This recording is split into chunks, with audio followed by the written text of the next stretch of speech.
Kehadiran manusia yang kian merambah planet ini menimbulkan persoalan-persoalan baru. Contohnya di bumi Sumatera yang kian terbuka, yang kian kehilangan sabuk-sabuk hijaunya untuk para satwa melintas. Nah, untuk kali ini kami datang ke bumi Sumatera untuk melihat seberapa jauh kerusakan yang kita buat, lalu kemudian seberapa banyak usaha-usaha yang kita lakukan untuk memberikan peluang kepada satwa-satwa ataupun spesies-spesies lain yang memang menghuni tempat ini. Ikuti kami di perjalanan penugasan kami di National Geographic Indonesia, Bumi Lancang Kuning, Sumatera.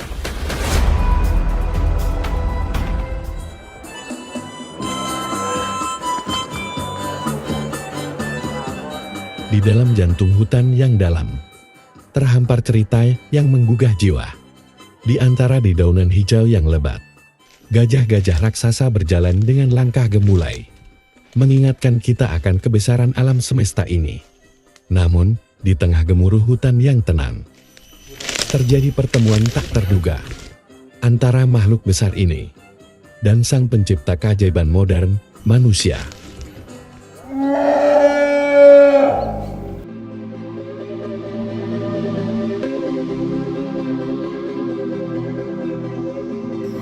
Gajah mati satu ekor, dunia heboh. Itu contoh-contohnya. Tapi kalau kadang-kadang tanaman masyarakat tuh habis puluhan hektar gitu kan, ya nggak ada informasi satupun ada solusinya gitu. Jadi mana kalau kita pikirkan lebih bahagia hewan seperti itu lagi pada mikirkan rakyat gitu.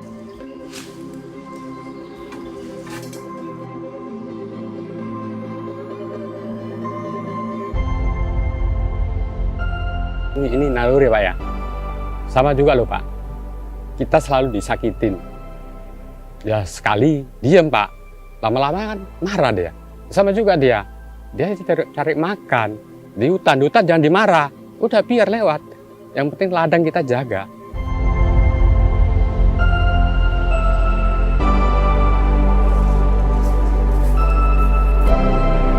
Ini kan lintas gajah dulu. Lintas gajah sampai ke sana keliling kampung, diusir sama masyarakat, keluar lagi. Kalau sekarang gajah udah gaul semua. Nampak api unggun bukan takut, malah datang dia. Makin terang dia makan sawit apa gitu kan. Kalau sekarang, sedangkan gajah dulu aja besarnya entah kayak mana, kayak tronton besarnya. Kalau sekarang gajah kecil-kecil kan. Jauh beda sama dulu gajahnya. Kalau masuk, ya memang saat itu kita emosi gitu ya kan. Jadi setelah emosi balik lagi, oh iya ini pun begini, memang udah kita di sini dia di sini, ya udah tanam ulang.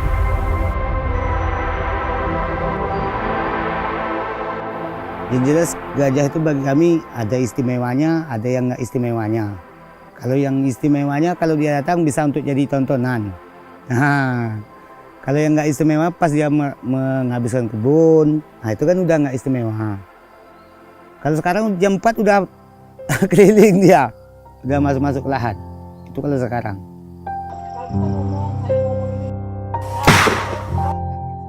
Ini menghabis hak kita, mengadu kita mau kemana kita mengadu. Nah, tapi itu pemerintah dilindungi tapi merusak masyarakat.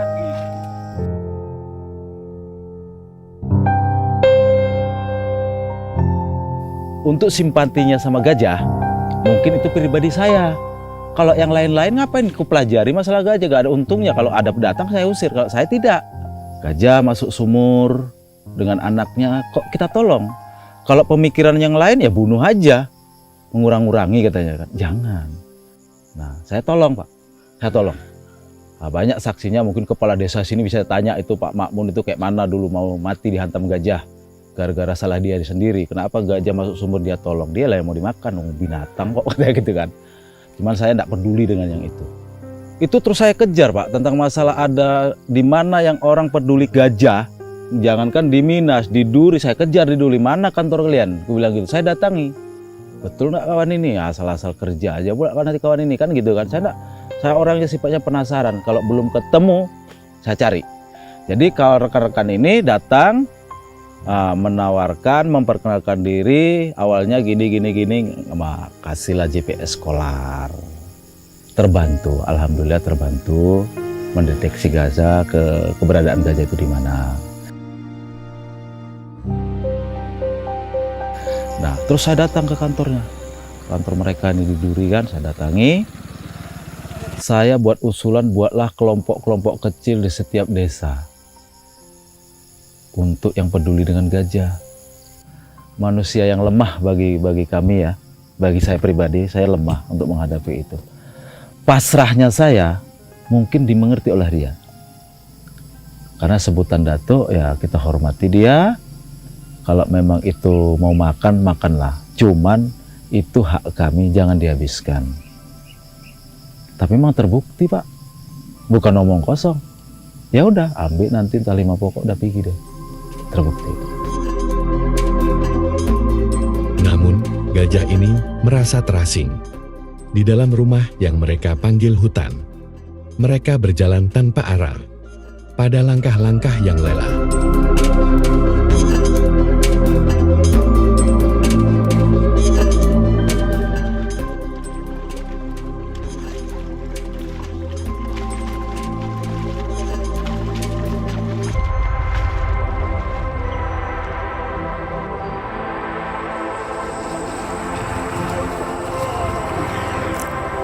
GPS-nya kalau Seruni 1992, kalau Almira ini berapa ya?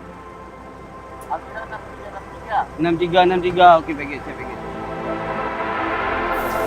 RSF dalam upaya konservasi gajah di Riau, kita melakukan beberapa kegiatan, aktivitas ya. Di antaranya ada edukasi, patroli, dan restorasi.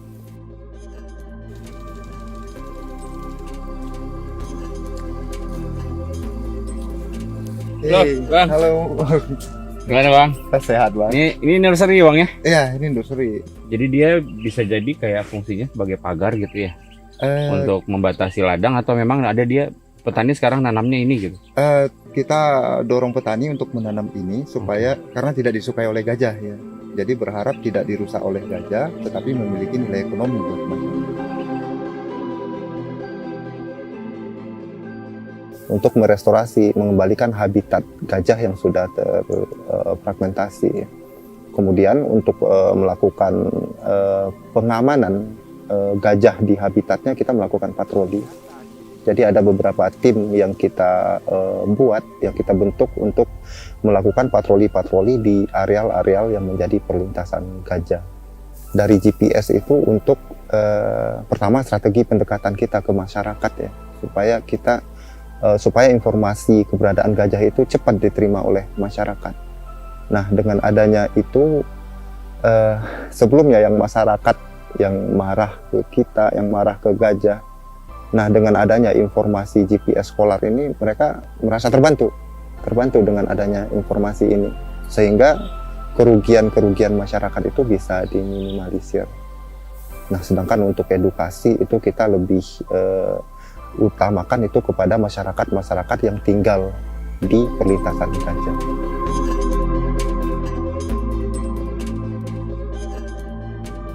Memberikan suatu ilmu dan pemahaman kepada generasi muda terkait keadaan dan ilmu-ilmu konservasi.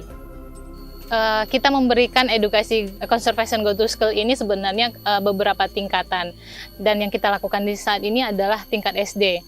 Tujuan kita adalah bukan hanya memberikan edukasi kepada anaknya saja, tetapi secara tidak langsung menjadi tangan kita untuk menyampaikan ke anggota keluarganya di rumah, seperti itu.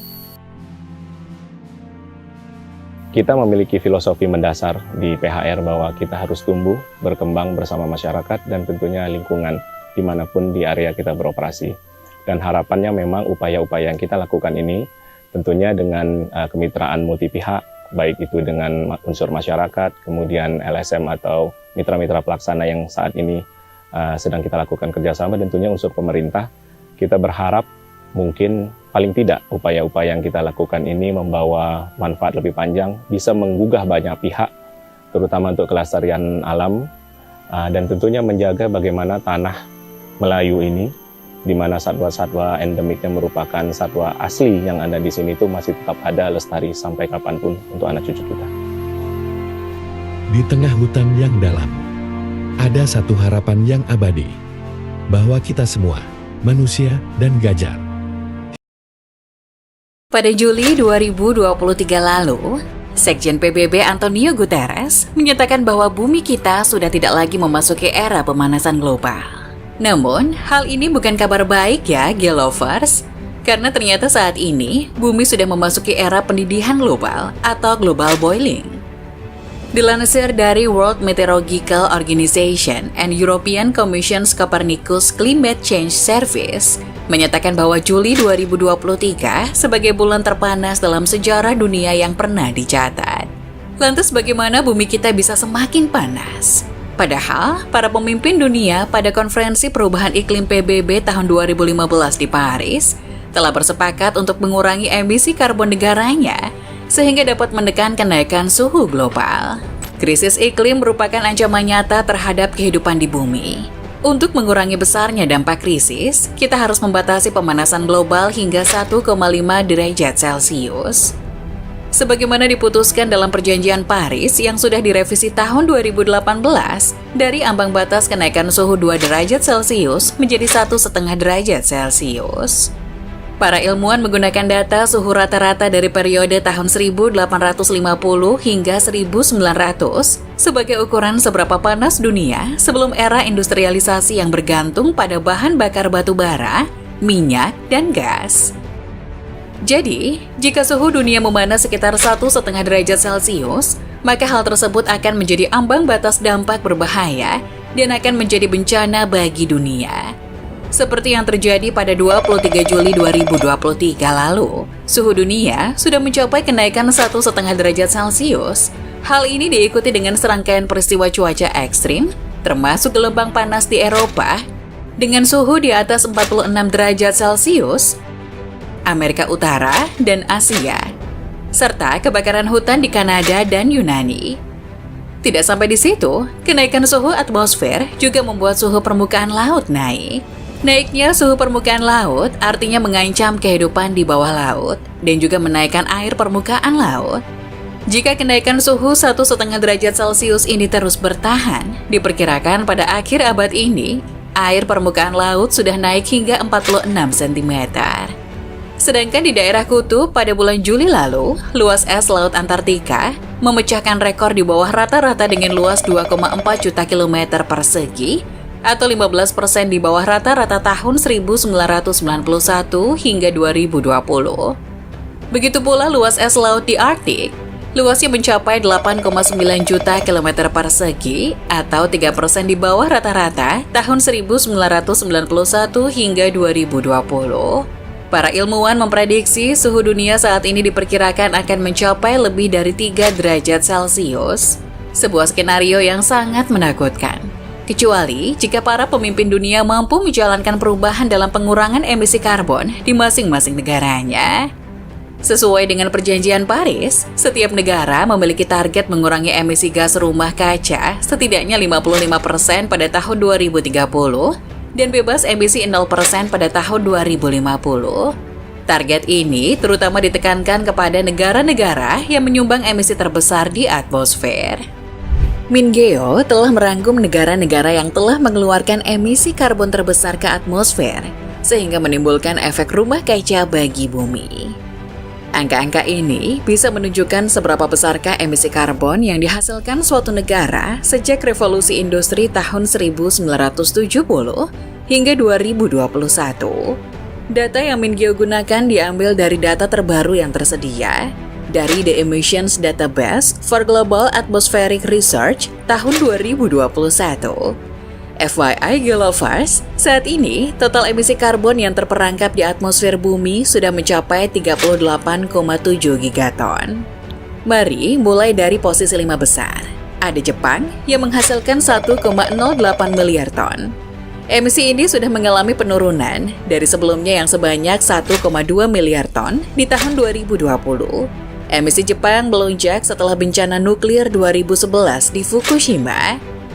Hal tersebut menyebabkan penutupan pembangkit listrik tenaga nuklir dan meningkatkan ketergantungan pada bahan bakar fosil. Namun, mulai tahun 2018, Jepang mulai terus meningkatkan produksi tenaga nuklir lagi untuk mengurangi ketergantungan pada bahan bakar fosil. Selanjutnya di posisi 4, ada Rusia yang menghasilkan 1,9 miliar ton emisi karbon. Emisi karbon di Rusia telah meningkat setiap tahun. Negara ini memiliki salah satu cadangan gas alam terbesar di dunia, dan gas alam adalah sumber energi dan pembangkit listrik utama Rusia. Bergeser ke bawah, ada India yang berada di posisi 3. India menghasilkan 2,6 miliar ton emisi karbon. Sebagian besar emisi karbon yang dihasilkan berasal dari batu bara yang menjadi sumber energi utama bagi India. Meskipun menghasilkan emisi karbon sangat besar, India menilai krisis iklim saat ini disebabkan oleh emisi karbon negara-negara maju di masa lalu. India juga menargetkan akan 0% emisi karbon pada tahun 2070 nanti. Selanjutnya di posisi 2, ada Amerika Serikat yang menyumbang 4,7 miliar ton emisi karbon ke atmosfer. Penyumbang emisi karbon terbesar di Amerika adalah sektor industri yang menggunakan bahan bakar fosil untuk menghasilkan energi. Selain itu, sektor kimia juga menggunakan berbagai reaksi kimia yang diperlukan untuk memproduksi barang dari bahan mentah yang dalam prosesnya mengeluarkan karbon dioksida. Berada di posisi puncak, ada Cina yang menghasilkan karbon dioksida sebesar 12,4 miliar ton. Sumber utama emisi karbon di Cina adalah bahan bakar fosil, terutama bahan bakar batu bara. Sekitar 55% dari total energi yang dihasilkan oleh Tiongkok pada tahun 2021 berasal dari batu bara saja. Dan karena batu bara kaya akan karbon, pembakarannya di pembangkit listrik dan pabrik industri, serta katel uap di Cina akan melepaskan karbon dioksida dalam jumlah besar ke atmosfer. Cina berencana untuk mengurangi ketergantungannya pada batu bara dan mengurangi polusi secara keseluruhan di kota-kota besar di masa depan, dengan menghasilkan lebih banyak listrik menggunakan nuklir dan sumber energi terbarukan. Yang Mingyo sebutin di atas cuma 5 besar negara penghasil karbon dioksida. Kalau kita lihat 10 besarnya, ternyata Indonesia negara kita ini ikut nyumbang loh, Geolovers. Sedih nggak sih? Daftar 10 besarnya negara penghasil karbon di dunia seperti ini. Cina 12,4 miliar ton, Amerika 4,7 miliar ton, India 2,6 miliar ton, Rusia 1,9 miliar ton, Jepang 1,08 miliar ton, Iran 710,8 juta ton, Jerman 665,8 juta ton, Korea Selatan 626,8 juta ton, Indonesia 602,59 juta ton, dan Arab Saudi 586,4 juta ton. Nah, Geolovers, kewajiban mengurangi emisi karbon bukan hanya tugas pemerintah, namun kita juga harus ikut andil dalam prosesnya. Seperti menanam pohon untuk mengurangi karbon dioksida, melakukan efisiensi dalam pemakaian listrik di rumah, lebih memilih menggunakan transportasi umum, bawa kantong belanja sendiri untuk mengurangi sampah plastik, dan pakai botol minum yang bisa diisi ulang. Yuk! Perubahan iklim dan cuaca akibat pemanasan global berdampak pada mencairnya lapisan gletser, tidak terkecuali gletser Himalaya. Sejumlah ahli memperkirakan gletser terbesar di luar kutub ini bisa kehilangan hingga 75% dari volumenya pada akhir abad 21 karena pemanasan global. Looking at the data from satellites, we can see just from 2000 to 2009 and then to the following decade, there was a significant increase, over 60% increase in the glacier melt. And that's huge in just 10 years, and this is going to have really big consequences. Menurut International Center for Integrated Mountain Development yang berbasis di Kathmandu, meningkatnya suhu 1,5 hingga 2 derajat Celcius dari masa praindustri bisa menyebabkan gletser Himalaya kehilangan 30 hingga 50% volumenya pada tahun 2100. Hal ini bisa saja menyebabkan banjir dan kekurangan air bagi 240 juta orang yang berada di wilayah pegunungan Himalaya. Banyak warga di wilayah pegunungan bergantung pada pertanian dan mengandalkan pencairan salju dan gletser untuk irigasi. Tetapi waktu turunnya salju kini telah berubah dan seringkali jumlahnya lebih sedikit dari biasanya. So how do you address the losses and damage caused by these receding glaciers or changes in snowfall patterns? So again, this is very, very important, and I think the global community has to come to support the mountain communities in addressing their losses and damage again. Mencairnya gletser juga bisa menimbulkan bahaya bagi masyarakat hilir. Air hujan biasanya tertampung di danau dangkal dan tertahan oleh bebatuan serta puing-puing. Namun jika gletser mencair bisa berisiko menyebabkan banjir akibat danau yang meluap hingga membuat air mengalir deras ke lembah pegunungan.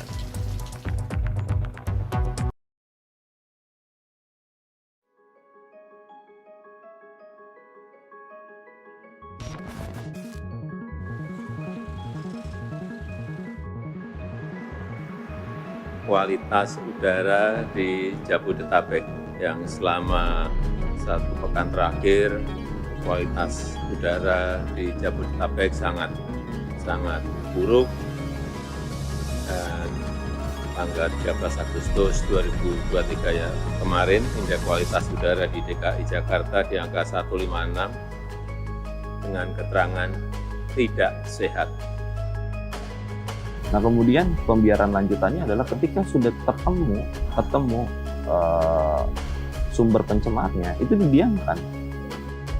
Bahwa kota yang baik itu sebenarnya adalah kota yang tidak memanjakan kendaraan bermotor.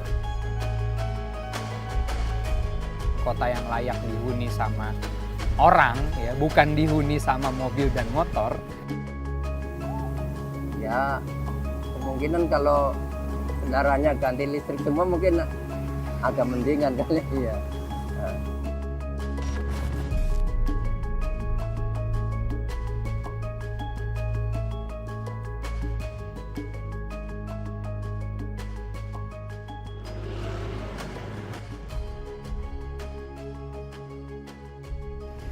Namanya komplek DPR.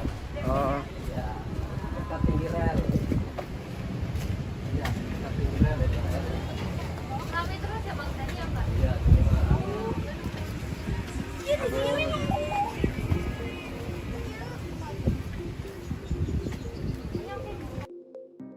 Saya mulai tahun 90. Tapi 90 tahun 2006 saya istirahat kan, narik lagi. Saya ada kerja ya di kebun di mertua dulu di kampung. Cuman kebun itu ya hasil karet kurang. Terus saya merantau lagi ke sini ya. Biasanya sih paling cepat jam 7 ya. Jam 7 pagi. Nanti ini ya duhur istirahat sampai asar, habis asar saya keluar lagi sampai jam 10.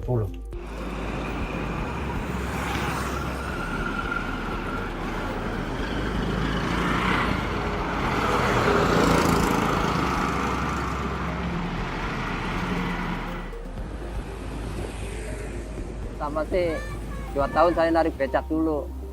Setelah narik becak baru bajai. Sudah coba kerja yang lain tapi nggak bisa. Kalau selama bawa bajai biru ini ya dekat-dekat aja sih. Paling perkantoran-perkantoran. Di kantor Kementerian Perhubungan, Kementerian Agama, Kementerian Perdagangan, Kementerian Keuangan.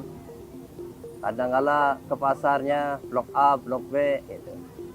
Dan sekitar Tanah Abang, ada di Kota Bambu, di Tomang, di Roksi, lah itu sekitar itulah.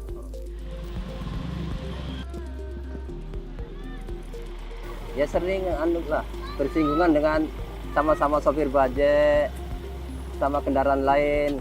Ya apalagi yang sekarang tuh banyak kendaraan Gojek itu ya, yang sering sama Gojek sih, Gojek motor ya terutama.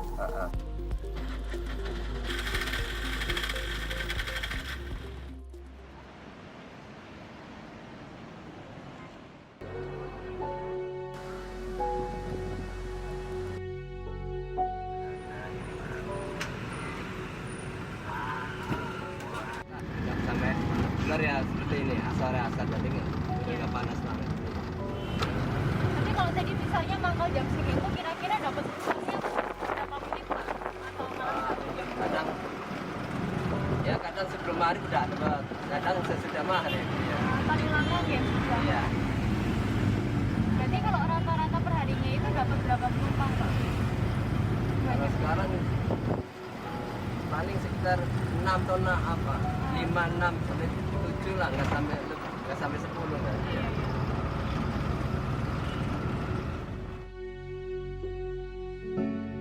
bahwasannya memang kondisi polusi udara itu sampai saat ini masih tinggi ya, dan bahkan 2018 pun tinggi, 19 tinggi, 20, bahkan pas COVID-19 kemarin pun masih tinggi sebetulnya, cuman memang tidak timbul di permukaan aja gitu kan soal polusi udara gitu.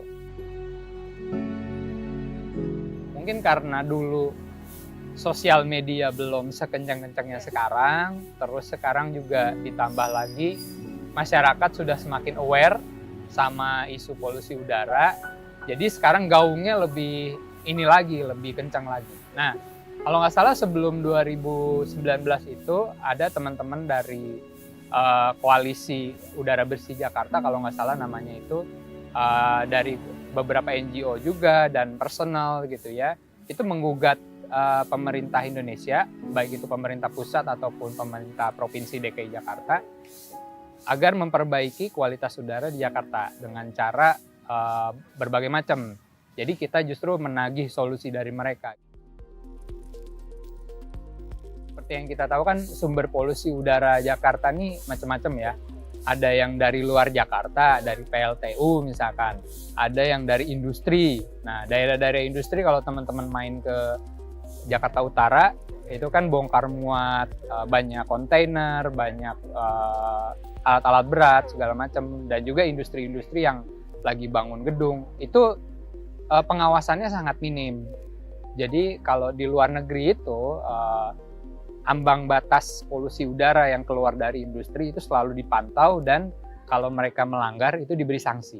Nah, di Jakarta dan di Indonesia ini itu sanksinya sangat kurang. Makanya polusinya itu mereka seolah-olah nggak ada batasan tuh, lebih parah.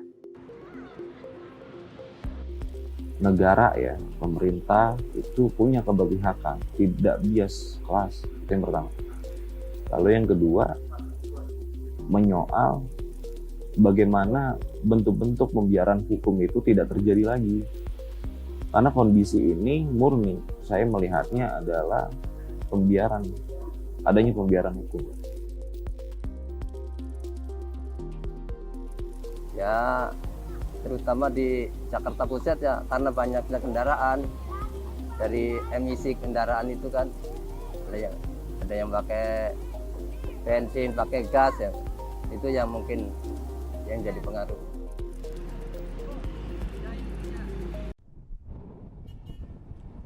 Menghirup udara sehat adalah hak paling mendasar dari hak asasi manusia.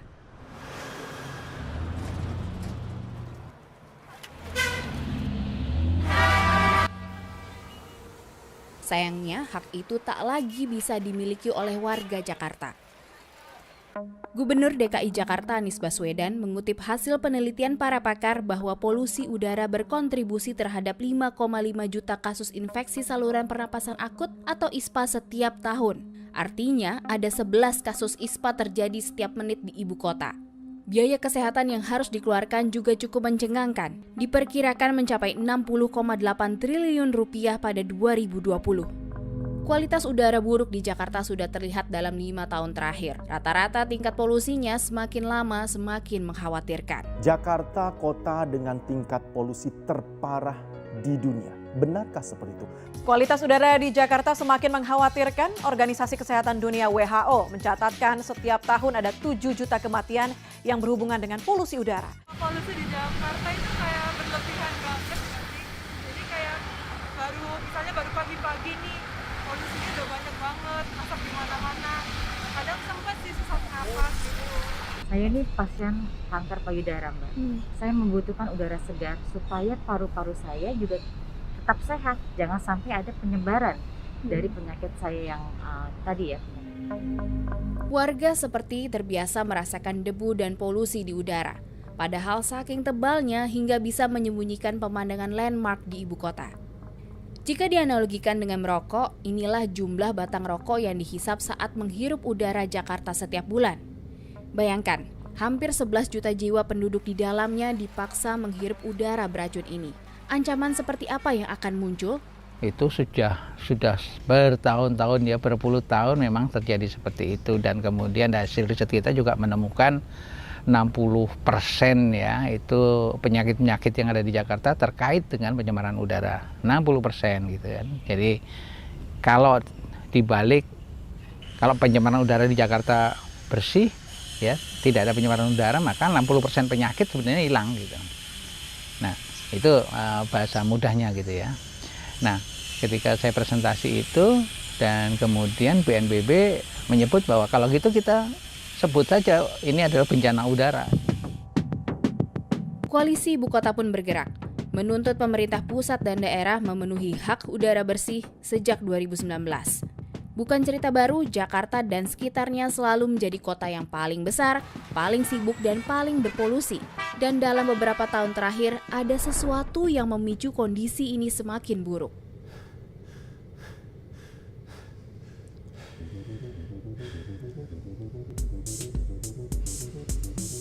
Dalam 10 tahun terakhir, populasi Jakarta dan sekitarnya tumbuh lebih dari 6,5 juta jiwa. Ia menjadi kota urban terpadat dan mendominasi kota paling berpolusi di kawasan Asia Tenggara. Jabodetabek kian berkembang. Semakin banyak populasi, semakin banyak kendaraan. Debu dan asapnya memenuhi udara. Seiring berkembangnya kota urban menyebabkan naiknya pembangunan, industri, dan pembakaran batu bara yang membuat partikel polutan tersuspensi mencemari udara. Semua itu menunjukkan grafik rata kualitas udara di Jakarta dalam keadaan tidak sehat. Bahkan 7-8 kali lebih tinggi dari standar baku mutu yang direkomendasikan Organisasi Kesehatan Dunia atau WHO. Konsentrasi polutan atau PM2,5 tidak boleh lebih tinggi dari 5 mikrogram per meter kubik. Sebagai gambaran, PM2,5 mikrometer merupakan parameter pencemar udara paling berpengaruh terhadap kesehatan manusia. Ukurannya yang sangat kecil bisa berbahaya jika masuk ke tubuh dan merusak kesehatan secara perlahan-lahan. Membuatnya dijuluki sebagai the silent killer. Betul, itu parah dan bisa menyebabkan kematian dini ya. Artinya kita meninggal atau orang lain meninggal belum pada saatnya. Kalau angka harapan hidup kita misalnya 72 tahun, maka banyak yang meninggal karena sakit penyakit tidak menular. Itu ketika usianya masih katakanlah 40-an, 50-an gitu, 60-an gitu, sehingga kaitannya dengan penurunan angka harapan hidup, iya. Tingginya pencemar udara ini tidak sepenuhnya disumbang oleh Jakarta. Sifatnya yang lintas batas dipengaruhi pula oleh aktivitas di daerah penunjang, seperti warga urban Tangerang, Depok, Bekasi, dan Bogor yang lalu lalang di ibu kota. Walau begitu, pandemi COVID-19 yang memicu pembatasan mobilitas masyarakat nyatanya tidak membuat kualitas udara di Jakarta membaik signifikan. Mungkin transportasi bukan sumber terbesar di Jabodetabek, karena kalau transportasi benar-benar nggak dipakai, aku masih ingat foto-foto Jalan Sudirman sepi banget kayak Lebaran. Itu artinya sumbernya harus lain dari mobilnya yang nggak ada di jalan. Jadi untuk kita semua ada kesempatan untuk ya dig deeper why ini sumbernya kalau bukan dari mobil datangnya dari mana. Pengaruh daerah di sekitar Jakarta seperti pabrik di kawasan industri hingga PLTU dengan pembakaran batu bara yang masih terus beroperasi ikut mengontaminasi kualitas udara. Semua konsentrat polutan ini bisa semakin tinggi jika musim kemarau tiba. Pengaruh dari peningkatan temperatur atau misalnya kondisi yang panas itu akan menyebabkan reaksi di atmosfer yang melibatkan hampir semua dari polutan udara ini bereaksi lebih cepat. Oleh sebab itu, pada saat kondisi yang panas dan disupport juga dengan adanya emisi dari sumber-sumber yang membantu reaksi pembentukan ozon, maka konsentrasi ozon di permukaan itu akan meningkat. Hal yang berbeda terjadi pada musim hujan karena adanya tadi faktor uap air dan juga hujan yang turun menyebabkan proses deposisi tadi, polutan udara yang ada di atmosfer itu bisa dalam tanda kutip tercuci oleh air yang turun atau hujan yang turun, sehingga konsentrasi polutan udara di atmosfer itu cenderung berkurang.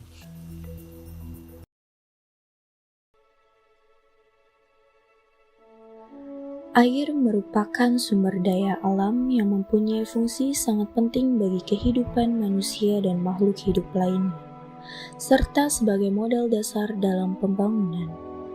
Dengan perannya yang sangat penting, air akan mempengaruhi dan dipengaruhi oleh kondisi atau komponen lainnya. Pemanfaatan air untuk menunjang seluruh kehidupan manusia, jika tidak dibarengi dengan tindakan bijaksana dalam pengelolaannya, akan mengakibatkan kerusakan pada sumber daya air.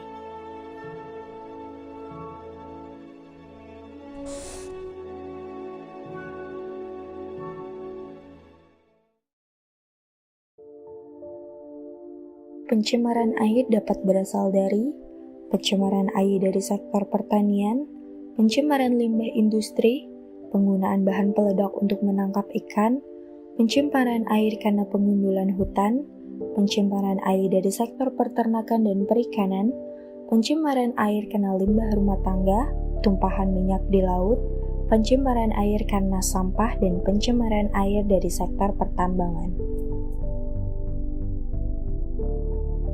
Ketiga hal tersebut merupakan dampak dari meningkatnya populasi manusia, kemiskinan dan industrialisasi. Penurunan kualitas air akan menurunkan daya guna, hasil guna, produktivitas, daya dukung, dan daya tampung dari sumber daya air yang pada akhirnya akan menurunkan kekayaan sumber daya alam. Untuk menjaga kualitas air agar tetap pada kondisi alamiahnya, perlu dilakukan pengelolaan dan pengendalian pencemaran air secara bijaksana. Intervensi manusia terhadap cara alam bekerja seringkali tidak solutif dan malah menyebabkan banyak masalah. Jika kita melihat ke belakang, bentuk intervensi manusia dalam menangani masalah pencemaran sungai di Jakarta sudah banyak dilakukan. Yang sempat viral beberapa waktu lalu adalah penutupan Kali Item di Sunter dengan kain waring yang disebut sebagai usaha untuk menanggulangi pencemaran dalam rangka menyambut Asian Games di Jakarta. Namun, apakah hal tersebut tepat dilakukan? Jaring hitam ukuran 100 meter persegi dan panjang 700 meter dibentangkan sepanjang aliran kali. Proyek sudah dimulai sejak Senin pekan lalu dan rencananya selesai pada Sabtu besok. Tujuan pemasangan jaring untuk menutupi kondisi kali yang tak cuma tampak hitam pekat, juga berbau tak sedap. Bau tak sedap dikhawatirkan mengganggu atlet peserta Asian Games. Perkembangan DKI Jakarta yang pesat sejak tahun 1960-an menyebabkan tingginya populasi Jakarta hingga kini mencapai lebih dari 10 juta jiwa. Meningkatnya jumlah penduduk dan aktivitas di kota Jakarta menuntut adanya pelayanan publik dasar yang baik untuk bisa menunjang kehidupan di kota. Namun, ketidakmampuan pemerintah dalam menyediakan prasarana yang layak mengakibatkan terjadinya penurunan kualitas lingkungan seperti pencemaran sungai. Pemerintah DKI Jakarta memutuskan bahwa 7 dari 19 sungai dan laut di Jakarta diperuntukkan untuk air baku air minum dan perikanan. Namun, lebih dari 90% air limbah domestik saat ini dibuang ke sungai dan laut atau bawah tanah melalui septic tank tanpa diolah. Masalah sanitasi di Jakarta juga sangat berkaitan erat dengan ketersediaan instalasi pengelolaan air limbah atau IPAL, baik IPAL sistem sederhana maupun IPAL sistem pipa terpusat. Sementara itu, Laporan Badan Pengkajian dan Penerapan Teknologi atau BPPT tentang pengelolaan air bersih dan limbah cair menunjukkan bahwa air limbah domestik dan air limbah perkantoran merupakan penyumbang terbesar terhadap pencemaran air di wilayah DKI Jakarta. Jadi, sanitasi memang merupakan faktor penting dalam masalah pencemaran air.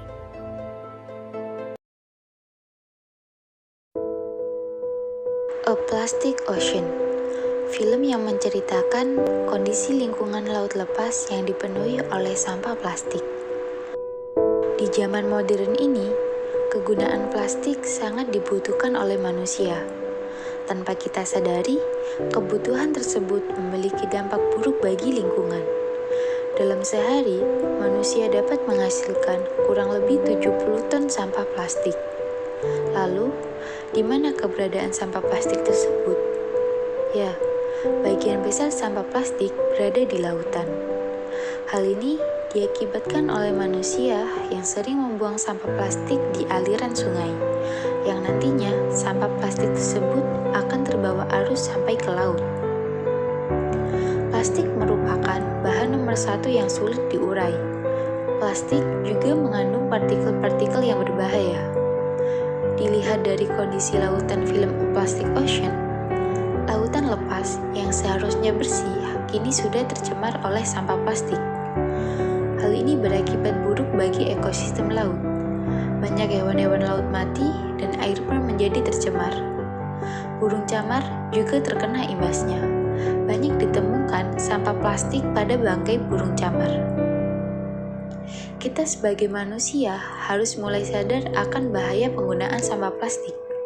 Kita bisa beralih menggunakan bahan ramah lingkungan seperti kertas, kain, dan kayu. Sampah plastik juga dapat dikurangi dengan cara mendaur ulang plastik kembali dengan menerapkan konsep 3R, yaitu reuse, reduce, dan recycle. Kita dapat mengurangi sampah plastik dan menjaga kelestarian ekosistem lautan.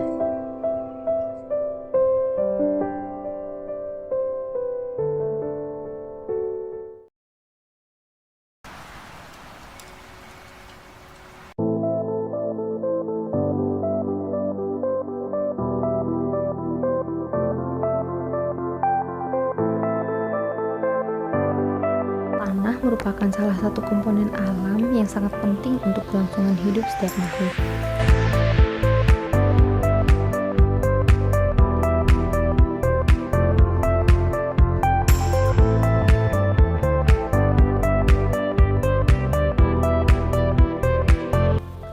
Namun, masih saja ada orang yang merusak dan menggunakan tanah hanya untuk kepentingan sesaat tanpa memikirkan apa yang akan terjadi di masa yang akan datang.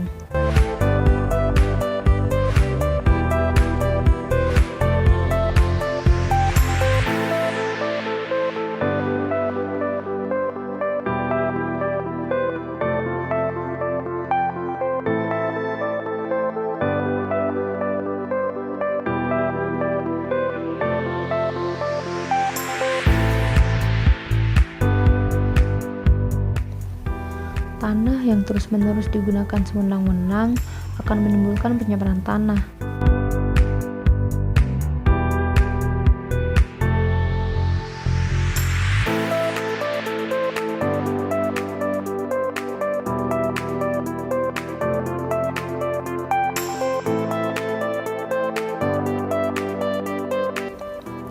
Pencemaran tanah adalah tercemarnya permukaan atau bawah tanah oleh polutan dan kontaminan. Akibatnya menyebabkan gangguan kesehatan pada manusia dan ekosistem secara keseluruhan. Penyebab terjadinya pencemaran tanah dapat berasal dari manusia ataupun alam.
negara kepulauan Indonesia dengan lebih 300 etnik berbeza yang telah mencatatkan kemajuan ekonomi yang mengkagumkan sejak berjaya menempuhi krisis ekonomi pada tahun 1990-an. Indonesia juga berjaya menjadi negara anggota G20 bersama negara ekonomi besar dunia yang lain, di mana negara-negara anggota menguasai lebih 80% KDNK dunia dan 60% nilai dagangan global. Populasi Indonesia adalah keempat terbesar di dunia dengan jumlah lebih 270 juta orang. Berdasarkan statistik terkini, populasi Indonesia akan mencapai angka tertinggi iaitu 330 juta orang menjelang tahun 2067 dan kemudian menurun pada dekad seterusnya. Populasi rakyat yang bertambah adalah satu kegusaran kepada pihak pemerintah di mana ianya akan memberi kesan kepada ekonomi. Populasi yang rendah dan terkawal pula bermakna semakin tinggi pendapatan per kapita dan seterusnya lebih banyak simpanan negara, jumlah pelaburan dan penurunan kadar kemiskinan negara. Tanpa penambahbaikan dalam bidang pendidikan dan peluang pekerjaan, populasi yang bertambah akan menyebabkan beban negara bertambah. Jadi, dalam video kali ini, kita akan melihat bagaimana Indonesia mengawal populasi negara, seterusnya meningkatkan ekonomi. Teruskan menonton. Pelan ekonomi. Ekonomi Indonesia mengikuti Pelan Pembangunan Jangka Panjang 20 tahun yang bermula dari tahun 2005 hingga 2025. Ia terbahagi kepada Pelan Sederhana Panjang selama 5 tahun yang dikenali sebagai Rencana Pembangunan Jangka Menengah Nasional yang setiap bahagian mempunyai kepentingan berbeza. Pada ketika ini, negara Indonesia sedang berada dalam pelan terakhir iaitu dari tahun 2020 hingga 2024 yang tujuan utamanya untuk mengukuhkan ekonomi dengan membangunkan sumber manusia dan menghadapi persaingan di peringkat global. Namun, halangan dan cabaran masih perlu ditempuhi ketika ini, seperti krisis global COVID-19 yang memberi impak besar kepada ekonomi kebanyakan negara. Kepadatan penduduk mengikut wilayah di Indonesia. Dengan jumlah keseluruhan populasi sekitar 270 juta penduduk yang mempunyai pelbagai suku dan budaya, lebih dari separuh jumlah penduduk Indonesia didominasi oleh dua suku, iaitu Jawa 41% dan suku Sunda 15%. Kedua-dua suku terbesar ini berasal dari Pulau Jawa, iaitu pulau yang mempunyai kepadatan tertinggi, juga merangkumi 60% jumlah populasi di Indonesia. Jika digabungkan dengan populasi Pulau Sumatera, jumlah keseluruhan ialah 80%, iaitu menunjukkan tumpuan penduduk paling kritikal berada di wilayah barat Indonesia. Kawasan paling padat ialah di Jawa Barat, di mana terletaknya Bandar Jakarta dengan lebih 43 juta penduduk, manakala kawasan kepadatan terendah ialah di Papua Barat di wilayah timur Indonesia dengan 761,000 penduduk. Program rancangan keluarga di Indonesia. Pada tahun 2000 hingga 2010, peningkatan jumlah populasi adalah sebanyak 1.49% setahun, dengan kawasan paling tinggi di Papua iaitu 5.46% dan paling rendah di Jawa Tengah iaitu 0.37%. Satu inisiatif berskala nasional yang bermula pada tahun 1968 yang diperkenalkan oleh pemerintah dinamakan sebagai Program Keluarga Berencana semasa pemerintahan Presiden Soeharto dan masih diteruskan sehingga kini. Ia memberi kesan penting kepada pertumbuhan ekonomi yang stabil. Oleh itu, setiap keluarga mampu meningkatkan kualiti hidup dengan pendapatan yang mencukupi. Wilayah berkepadatan tinggi di Indonesia. Badan Pusat Statistik di bawah pemerintah Indonesia bertanggungjawab meneliti struktur populasi setiap dekad. Menurut statistik terakhir pada tahun 2010, Indonesia mempunyai penduduk seramai 237.6 juta orang dan perkiraan terbaru pada tahun 2021 menunjukkan jumlah populasi adalah lebih dari 270 juta orang. Pertubuhan bangsa-bangsa bersatu juga membuat perkiraan bahawa populasi di Indonesia akan mencapai jumlah lebih dari 285 juta orang pada tahun 2035 dan kira-kira 290 juta orang pada tahun 2045. 2/3 populasi akan tertumpu di bandar-bandar besar di Kepulauan Jawa, di mana proses urbanisasi telah bermula sejak 40 tahun yang lepas. Proses urbanisasi boleh memberi manfaat di mana perkembangan pesat industri dapat ditampung oleh tenaga kerja yang ramai, seterusnya mampu melonjakkan ekonomi ke tahap lebih tinggi. Bandar berekonomi pesat ialah di Jakarta, Surabaya, Bandung, Bekasi dan Medan. Purata umur populasi di Indonesia ialah 28.6 tahun mengikut analisis tahun 2016 yang merupakan kelebihan utama bagi pengukuhan ekonomi sesebuah negara di mana terdapat tenaga kerja muda yang ramai. Namun begitu, Indonesia juga masih mempunyai masalah di mana jutaan penduduk yang berpendidikan masih tidak dapat diserap dalam pasaran kerja. Data Bank Dunia 2020 menunjukkan pengangguran berusia muda di Indonesia hampir mencapai angka 20%. Visi Indonesia Emas 2045. Visi Indonesia Emas tahun 2045 yang dibuat oleh Presiden Joko Widodo yang dirancang dicapai pada ulang tahun ke-100 kemerdekaan Indonesia dengan tujuan memaksimalkan peranan generasi muda dalam ekonomi Indonesia serta peningkatan kualiti hidup seiring taraf negara maju. Di Indonesia, berlaku situasi bonus demografi di mana mengikut data tahun 2020, 70% populasi adalah generasi muda. Bonus demografi adalah satu peluang yang boleh dinikmati sesebuah negara kerana terdapat jumlah penduduk di usia produktif yang ramai menyebabkan tenaga kerja bertambah bagi memacu ekonomi. Visi Indonesia 2045 mempunyai 4 dasar penting. Dalam tahun 2016 hingga 2045, ekonomi Indonesia mampu tumbuh 5.7% tahun dan dapat melakukan reformasi berstruktur memanfaatkan bonus demografi dan kemajuan teknologi serta meningkatkan daya saing ekonomi. Indonesia dianggarkan akan menjadi negara berpendapatan tinggi pada tahun 2036 beserta nilai KDNK kelima terbesar dunia pada tahun 2045. Ke arah mencapai visi Indonesia Emas 2045. Tentunya untuk mencapai visi jangka panjang di negara yang penduduknya tinggal di kepulauan berbeza mempunyai banyak halangan dan tidak mudah. Ia memerlukan kebijaksanaan pemerintah untuk mengatur populasinya yang ramai di seluruh pelosok negara. Kuantiti dan kualiti populasi di wilayah berbeza harus diuruskan dengan berhati-hati. Antara langkah penting yang dibuat ialah kesamarataan pembahagian di seluruh negara.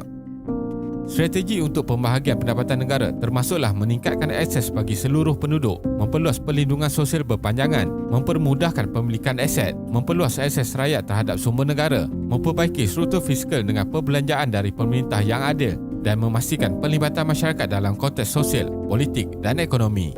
Ini bagi memberi kesamarataan pembangunan dengan pembahagian pendapatan yang adil bagi seluruh lapisan masyarakat, wilayah, infrastruktur yang bersambung dan meluas serta kemiskinan rakyat dikurangkan. Kesamarataan pembangunan semua wilayah. Kesamarataan pembangunan pelbagai wilayah dan daerah terus ditingkatkan di luar Kepulauan Jawa, terutamanya di kawasan Indonesia Timur. Momentum pembangunan di Kepulauan Jawa akan diperkukuhkan. Dalam tempoh 30 tahun ke hadapan, peranan wilayah luar Jawa dan Indonesia Timur akan meningkat 48.2% dan merangkumi 25.1% ekonomi nasional. Pembangunan infrastruktur yang meluas. Perhubungan jalan darat dibangunkan dengan lebih efisien di semua kepulauan Indonesia seperti lebuh raya, landasan kereta api dan kereta api ringan LRT di Bandar Jakarta. Sistem pengangkutan antara pulau melalui udara dan laut akan dapat membantu perjalanan penduduk dan barangan dengan lebih cepat dan efisien. Pelabuhan dibangunkan sebagai pintu masuk ekonomi dan jalur perdagangan diwujudkan antara wilayah Indonesia Barat dan Indonesia Timur. Kesimpulannya, moto nasional Indonesia Bhinneka Tunggal Ika yang artinya berbeza tetapi tetap satu dalam bahasa Jawa kuno mencerminkan kepelbagaian etnik, budaya dan bahasa yang dapat disatukan dalam sebuah negara kepulauan terbesar di dunia ini. Ia menjadi satu semangat bangsa yang penting untuk bersama-sama menyumbang kepada kemajuan negara. Pentadbiran yang efisien tentunya memerlukan kebijaksanaan dan keprihatinan pemerintah yang selalu peka akan perubahan dan keperluan penduduk di mana sahaja. Terima kasih kerana menonton dan jangan lupa subscribe. Jumpa lagi.